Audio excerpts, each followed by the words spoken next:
नमस्कार, मैं हूं मोनिका जायसवाल और मेरे साथ है सचिन दुबे। और देखिए, शुरुआत करेंगे इस वक्त की बड़ी खबर के साथ। आज 5 राज्यों में उपचुनाव हो रहे हैं। इन राज्यों में बिहार, उत्तर प्रदेश, उड़ीसा, राजस्थान और छत्तीसगढ़ शामिल है। उत्तर प्रदेश के मैनपुरी में लोकसभा सीट पर उपचुनाव का मतदान हो रहा है। ओडिशा के पादमपुर की विधानसभा, राजस्थान की सरदार शहर और बिहार की कुरहानी, जबकि छत्तीसगढ़ के भानु प्रतापपुर और यूपी की रामपुर विधानसभा सीट पर उपचुनाव। आपको बता दें कि 7 बजे से मतदान शुरू हो चुका है और शाम 6 बजे ये मतदान खत्म हो जाएगा। इन सभी सीटों के चुनाव के नतीजे भी 8 दिसंबर को ही आएंगे। और देखिए, मैनपुरी लोकसभा और रामपुर तथा खतौली विधानसभा सीटों पर बीजेपी और समाजवादी पार्टी के बीच सीधी टक्कर है। बहुजन समाज पार्टी और कांग्रेस ने इन उपचुनाव में अपने उम्मीदवार उतारे ही नहीं। यानी कि मुख्य तौर पर अगर हम देखें तो समाजवादी पार्टी वर्सेस बीजेपी की ये जंग जो है, आखिर कौन जीतेगा ये तो खैर आने वाला वक्त बताएगा। लेकिन सियासी खींचतान के बीच, तमाम बड़ी रैलियों के बावजूद, तमाम बड़े बयानों के बावजूद अब देखना यहाँ पर यह होगा कि आखिर जनता का रुख क्या है, क्योंकि जनता जिसे पसंद करेगी वही अब जनता का भविष्य तय करेगा। मोनिका, बिल्कुल ठीक कहा सचिन आपने। चूंकि 7 बजे से मतदान शुरू हो चुका है और मतदान शुरू हुए लगभग आधा घंटा बीत चुका है। तस्वीरें हम जानेंगे वहां पर किस तरह की तस्वीरें हैं, लोगों में कितना रुझान देखने को मिल रहा है। और सचिन, ये कहना भी गलत नहीं होगा कि जितने भी नेता हैं उनकी दिलों की धड़कन बढ़ चुकी होगी, क्योंकि आज जनता की अदालत में फैसला होगा। जनता आज चुनेगी कौन सीट पर होगा और कौन नहीं। जी बिल्कुल बिल्कुल, मोनिका सही कह रही है आप। और देखिए, तमाम कोशिशों के बाद जब रिजल्ट आएगा तो वो भी चौंकाने वाला होगा। तमाम ऐसे उम्मीद लगाई जा रही है, क्योंकि देखिए कई अलग अलग राज्यों में उपचुनाव लगातार चल रहे हैं। 8 दिसंबर को भी इस उपचुनाव के रिजल्ट जो है वो आएंगे और 5 राज्यों में उपचुनाव लगातार जारी है। और देखिए, हमारे साथ रामपुर से हमारे सहयोगी फहीम खान जुड़े हुए हैं। हमारे सहयोगी फहीम, रामपुर में क्या हलचल? क्योंकि देखिए मतदान शुरू हो चुका है, तमाम तस्वीरें क्या पलटेंगी या फिर इतिहास वैसा का वैसा ही बना रहेगा? जी मोनिका, सचिन, मैं आपको बता दूं कि इस वक्त रामपुर में मतदान की प्रक्रिया शुरू हो चुकी है और पैरामिलिट्री फोर्स के साए में, बहुत जबरदस्त संगीनों के साए में रामपुर के अंदर चुनाव हो रहा है। इस वक्त की अगर मैं बात करता हूं तो लोगों की जो कतारें हैं वो बिल्कुल कहीं नजर नहीं आ रही है रामपुर में, जैसे कि और जगहों पे देखने को मिल रही हैं। इस वक्त रामपुर के अंदर बहुत खामोशी से इक्का दुक्का कोई वोटिंग करने के लिए वोटर जा रहा है। यहाँ काफी वोटर निकल रहे हैं, लेकिन उनकी जो भीड़ है वो नजर नहीं आती। उसकी वजह मैं साफ बता दूं कि 6 साल में 4 उपचुनाव की मार ने रामपुर को नीरस बना दिया है। लोगों की दिलचस्पी बिल्कुल खत्म हो गई है। वोटर जो है जिस तरह से उसको निकलना चाहिए था उस सूरत में नहीं निकल रहा है। जिस तरह से उदासी होती है किसी चीज को लेकर उसको बहुत ज्यादा है। लेकिन दूसरी तरफ की मैं अगर बात करूं तो जैसे कि दोनों ही पार्टियों ने पूरी ताकत लगाई थी। आजम खान ने हेड स्पीच से लेकर विवादित बयान दिए थे और यहां तक कहा था कि मुझे गोली मरवा दो विधानसभा के सामने।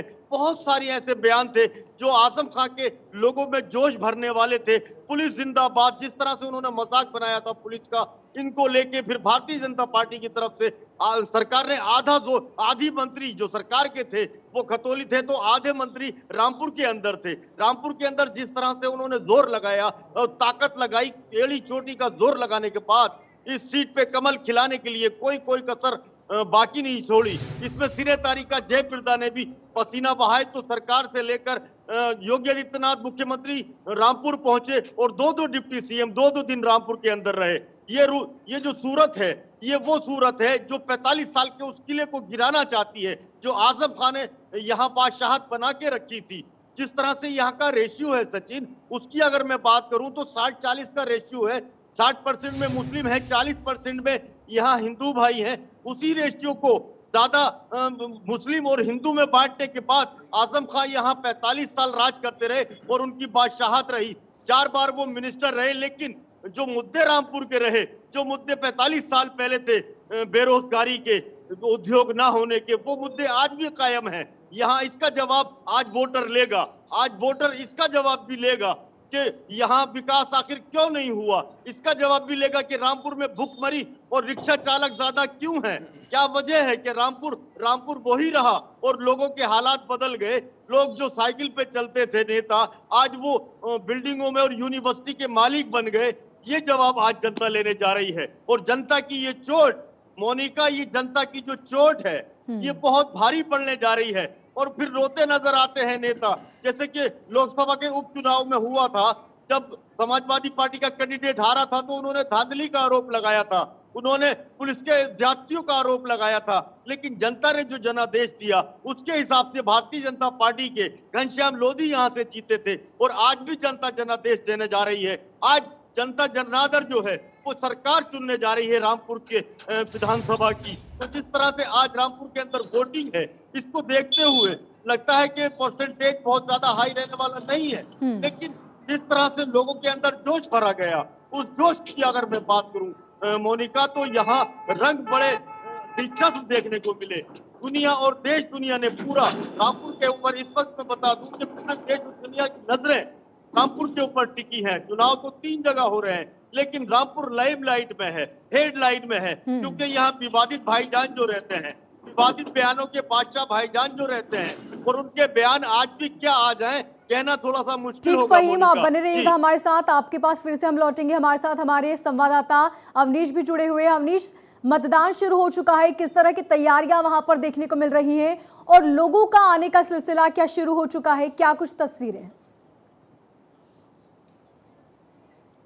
देखिए, इस वक्त मैं सैफई में हूँ। सैफई मैनपुरी लोकसभा क्षेत्र में आने वाला वो गांव जहां अखिलेश यादव, पूरी मुलायम सिंह यादव की जो पूरी वंशावली है वो इस इलाके में रहती है। और ये वो पोलिंग बूथ है जहां पर परंपरागत तरीके से जो सैफई खानदान, जिसको मुलायम सिंह यादव का परिवार जो है वो मतदान करने आता है। उनके निधन के बाद ये चुनाव हो रहा है, उपचुनाव, और उसमें उनकी खुद बहू जो है डिम्पल यादव समाजवादी पार्टी के प्रत्याशी के तौर पर खड़ी हैं। और बेहद अहम इसलिए है क्योंकि लगातार जिस तरह के से लंबे समय से इस सीट पर एक जो है मुलायम सिंह यादव समाजवादी पार्टी का कब्जा रहा है।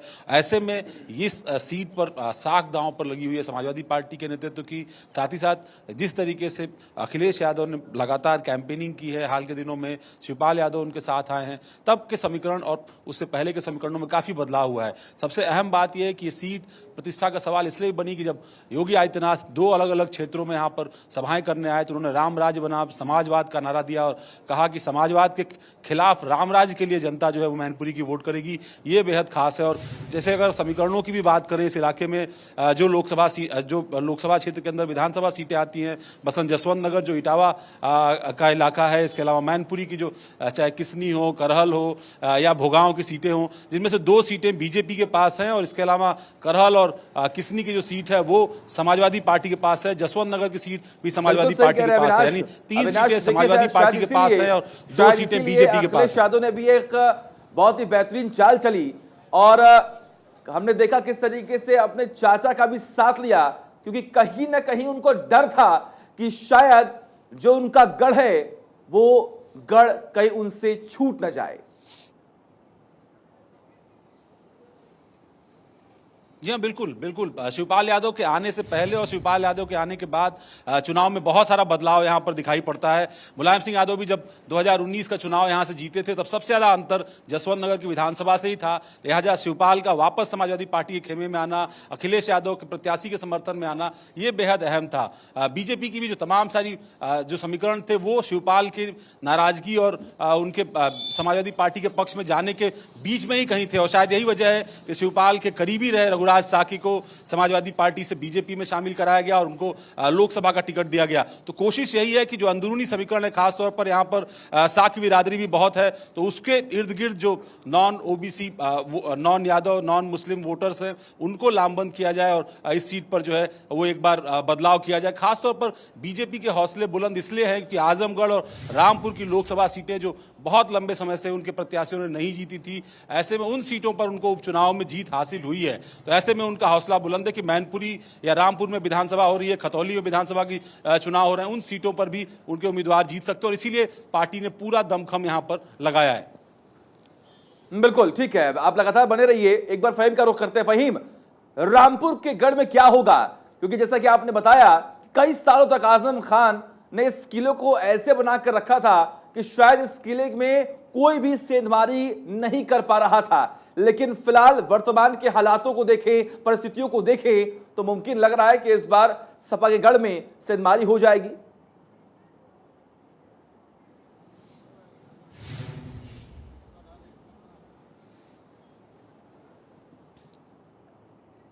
फहीम, आपको मेरी आवाज मिल रही है? ठीक है, ठीक है। एहतकाम सिद्दीकी जुड़े हुए हैं हमारे साथ लखनऊ से। सिद्दीकी साहब, क्या लग रहा है, क्या है हालात? क्योंकि देखिए, पूरी कोशिश तो यह की जा रही है कि आखिर जो अपना अपना गढ़ है उसे तो कम से कम सपा बचा सके, लेकिन बीजेपी सेंधमारी करने में पूरी कोशिश कर रही है, कोई भी कमी नहीं छोड़ी गई है।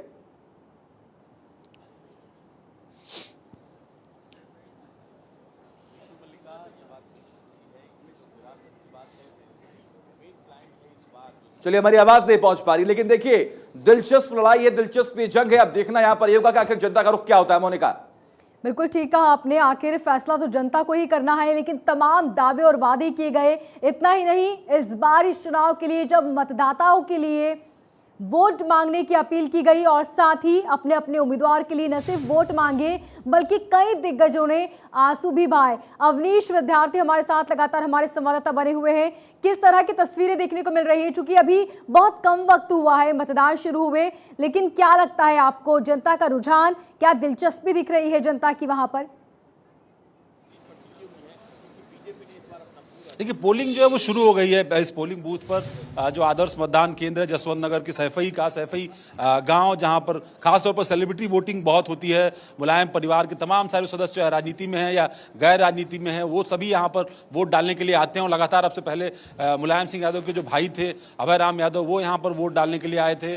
तमाम इसी तरीके से और भी चेहरे जो है यहाँ पर धीरे धीरे वोट डालने के लिए पहुंच रहे हैं। इंतजार है अखिलेश यादव का, उनकी पत्नी डिम्पल यादव जो इस इलाके से उम्मीदवार हैं, वो भी यहाँ पर पहुंचने वाली हैं। बताया जा रहा है करीब 9 से 10 बजे के बीच में जो है ये दोनों यहाँ पर मतदान करने के लिए पहुंचेंगे। इसके अलावा तेज प्रताप, धर्मेंद्र, प्रोफेसर राम गोपाल यादव जो समाजवादी पार्टी के राष्ट्रीय अध्यक्ष हैं, वो सभी यहाँ पर पहुंचेंगे।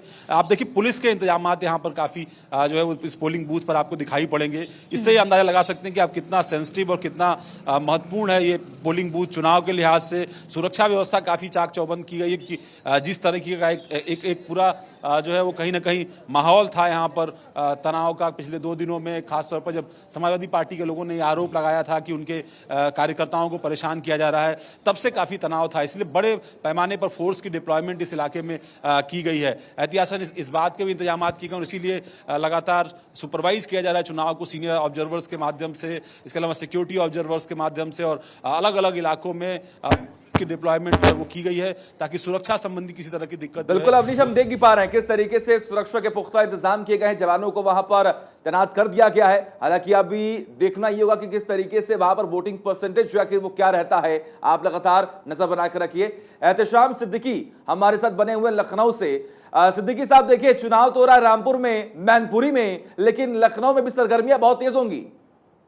जी हाँ, देखिए, उत्तर प्रदेश में के इस उपचुनाव को लेकर राजनीति सरगर्मियां काफी बढ़ी हुई हैं और जिस तरह से समाजवादी पार्टी लगातार इल्जाम लगा रही है और जिस तरह से कल रात में देखने को मिला है कि बाकायदा चुनाव आयोग के दफ्तर शिकायत करने पहुंची थी, उसके बाद वो उसे वापस लौटना पड़ा क्योंकि चुनाव आयोग का दफ्तर बंद हो चुका था। उसका लगातार इल्जाम है कि कहीं न कहीं बीजेपी पार्टी साजिश रच रही है और उनके कार्यकर्ताओं को पकड़ रही है। साथ ही शराब और पैसे का भी वितरण किया जा रहा। कहीं न कहीं जो समाजवादी पार्टी के कार्यकर्ता है उनका उत्पीड़न हो रहा था। इन तमाम बातों को लेकर वह ज्ञापन देने गई थी, लेकिन देर रात वो ज्ञापन नहीं सौंपा जा सका है। तो उम्मीद ये जताई जा रही है कि आज सुबह वो ज्ञापन दिया जाएगा। इसके साथ आज उत्तर प्रदेश विधानसभा का शीतकालीन सत्र है और शीतकालीन सत्र में उत्तर प्रदेश के पूर्व मुख्यमंत्री अखिलेश यादव शिरकत नहीं कर रहे हैं। ऐसे में कहीं न कहीं शीतकालीन सत्र में भी हंगामा देखने को मिलेगा। कहीं न कहीं समाजवादी पार्टी ये आरोप लगाएगी कि जो चुनाव हो रहा है वो सत्ता और मशीनरी का दुरुपयोग हो रहा है। और सबसे बड़ी बात यह है कि इस चुनाव में अगर हम बात करें तो रामपुर और मैनपुरी को लेकर पूरी तरह से राजनीतिक सरगर्मियां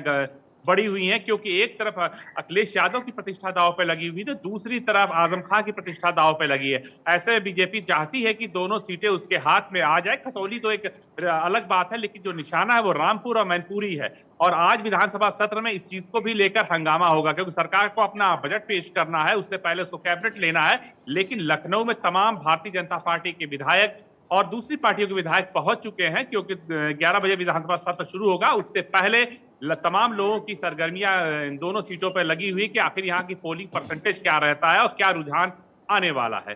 जी ठीक है श्याम, आप बने रहिएगा हमारे साथ। हमारे संवाददाता हमारे साथ लगातार बने हुए हैं जो पल पल की अपडेट आप तक पहुंचाएंगे। अब अवनीश के पास रुक करती हूँ और जानूंगी कि वहां पर किस तरह की तस्वीरें निकलकर सामने आ रही है। और देखिए, जिस तरह का समीकरण बनता नजर आ रहा है, ये कहना मुश्किल नहीं होगा कि आने वाला वक्त जो है वो थोड़ा मुश्किल भरा हो सकता है समाजवादी पार्टी के लिए, क्योंकि जिस तरीके से आजम खान वहां पहुंचे वो साथी बहुत इमोशनल हो गए थे। उन्होंने साफ तौर पर कहा कि अब जनता ही तय करे कि उसे क्या करना है क्या नहीं करना है। तो क्या उन्होंने जो ये इमोशनल कार्ड खेला ये काम आएगा या फिर नहीं? देखिए, इमोशनल कार्ड कामयाब होगा या नहीं, ये तो जब परिणाम 8 तारीख को आएंगे तब शायद ज़्यादा स्पष्ट हो पाएगा। लेकिन ये बात सही है कि चुनौती बहुत है, और खासतौर पर रामपुर के लोकसभा सीट पर जिस तरीके से हार हुई आजम खान के समर्थक की, उसके बाद उन्होंने उस समय भी पूरा दमखम लगाया था, लेकिन जीत नहीं हुई, उनके पाले में नहीं आई। आजमगढ़ की सीट भी समाजवादी पार्टी को हारना पड़ा। तो ऐसे में चुनौती इस बार फिर है, क्योंकि मैनपुरी की सीट मुलायम सिंह यादव के निधन के बाद खाली हुई सीट है, लिहाजा उनकी विरासत यहाँ कामयाब होगी कि नहीं, ये सबसे बड़ा सवाल होगा। साथ ही साथ रामपुर में भी आजम खान की शख्सियत को चुनौती है। चुनौती इसलिए है कि कोशिश ये की गई है कि उनके आसपास के करीबी लोगों को तोड़ करके। ठीक है, बिल्कुल आएंगे अवनीश आपके पास आएंगे। देखिए, इसी बीच एक बड़ी खबर सामने आ रही है। मुख्यमंत्री योगी आदित्यनाथ ने एक ट्वीट किया है, प्रदेश में सुशासन के लिए मतदान करें। देखिए, 3 जगहों पर उपचुनाव हो रहे हैं और इस उपचुनाव को लेकर मुख्यमंत्री योगी आदित्यनाथ ने ट्वीट किया है। उत्तर प्रदेश उपचुनाव पर सीएम योगी का ट्वीट, सुरक्षा विकास के लिए मतदान करें। जी हां, सीएम योगी ने वोट की जनता से अपील की। उन्होंने कहा प्रदेश में सुशासन के लिए वोट करें, हर वोट अमूल्य है, पहले मतदान करें उसके बाद कोई काम करें। आपको बता दें कि सीएम योगी ने सोशल मीडिया के जरिए आम जनता से वोट की अपील की।